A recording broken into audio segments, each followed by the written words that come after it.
Even if they're not correct initially, because you're going to find that in the lab, in the process.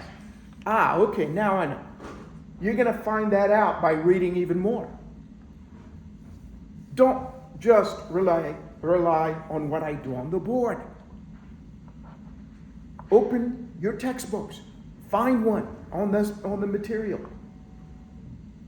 Does that make sense? Yeah, so learning isn't just a little window that I open up in here. There's so much time. It's very finite what we do here. Does that make sense? What you do on your end is where the quality is going to come from. That's what you should be banking on. That gives you independence. Regardless who teaches, regardless who's showing you what. Does that make sense? I give you a sense of direction as to where we're supposed to be. You need to go and get it. Does that make sense? Okay? All right. So I'll show you the water is. You have to learn how to drink. Okay. So what I'm going to do is actually simulate the lab that you're supposed to be doing. So it's going to serve two purposes. One, to understand the characteristics of a transistor, which is the main objective of the lab. Two, to go back over your older LT Spice, the one you submitted, yesterday? Deadline?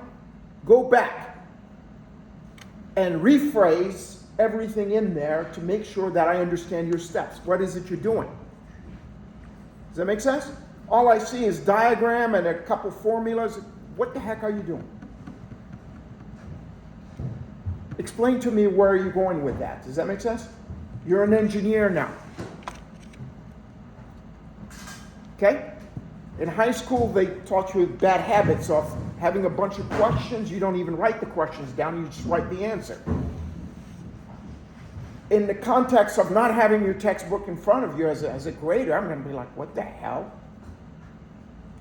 And a lot of them just gave check mark because they're too lazy to read it. That is not how we operate. Are we clear? Okay, great. Need you to start be critical, thinking critical. Go beyond just trying to find just the right answer. Does that make sense? Try to find an understanding of the concept. Where you feel like you're in control of the subject. That's where you need to be. All right. So I have a few set up things that I'm looking for to define the characteristics of the transistor. There's what we call quadrant 3, which is really to see the feature or the behavior of the VPE as a diode. Does that make sense? Right? So this is going to give us, when you draw the characteristic for this, it's going to look like a diode. It will shift a little bit, just like your diode did, depending on temperature, depending on other things. And in this case, it will shift based on what's going on in VCE. With me so far? The lower your VCE, the more current you have, the more IB you're going to get. So that's going to create more heat. Does that make sense? So you should see a shift in that diode characteristic on the VBE for different scenarios. So you have to create scenarios beyond just collecting one table. Do one table at a certain VCE for this. Then do another table for another VCE. Does that make sense? We get to see that in a minute. So, how about VCE IC? Same thing. Now, what if I was a student and went and did the lab and came up with this diagram?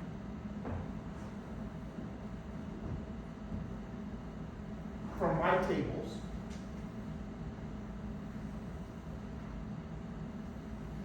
And called it the day.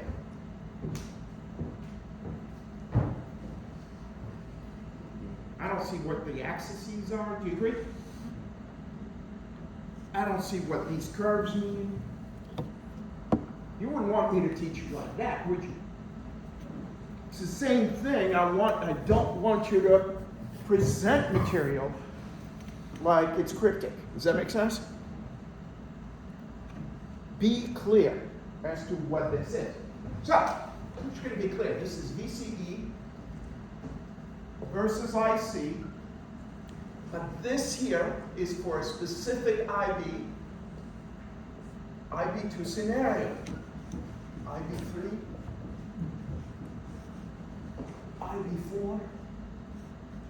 So as you can see here, I am going to maintain IB at a certain point. You with me so far? And go ahead and change something so I can have an IC-VCE relationship for that scenario. Each one of these is a scenario. Does that make sense?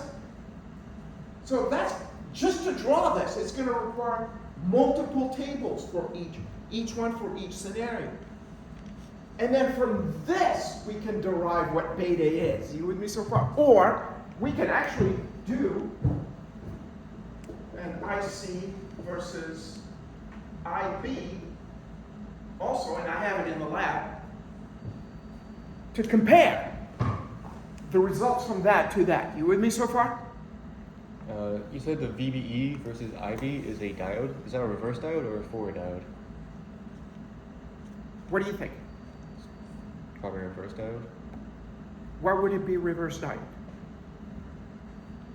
I need you to be critical. That's okay. It's good to ask questions. So it's something that popped in your head right now. Yeah. Right? So think about the repercussion of a diode in reverse. What happens? Is there any current through the diode? No. No. The transistor, when it's working, is there any current going through IB and IC? Yes. And IE? Yeah, so it'll be a forward. Which means it must be forward. Mm-hmm. Okay? Need you to reason. Are we clear? Mm-hmm. It's okay to ask questions, don't be shy. Just think about the question before that. If you can't find the answer, then absolutely you need to do something about it. Does that make sense? Okay? Good. All right, so what do we have? So I am going to see if we can get that. Right? I'm going to use a simulator, or we can go to the lab and do it too. We're going to use the 3904 to do this, no big deal. So what I'm going to do is use a simulator to simulate the exact lab. So what I did, if you notice, I've changed the lab a little bit and made it a little clearer, actually, because I needed you to do certain steps, having seen what you have done and how to make it better for you to understand how this works. So I'm going to go to Lab 2, BJT characteristics. And you can see here, I've created several circuits. We're going to go through all of them. Does that make sense? And we'll get to see what they are. So the objectives. There are 3 parts in here that I put in. Part 1, IB versus VBE, to see the forward region of the diode. Does that make sense? Right? So number 2, IC versus IB. And then IC VCE, but we can also deduct data out of this as well. Does that make sense? And we get to see, is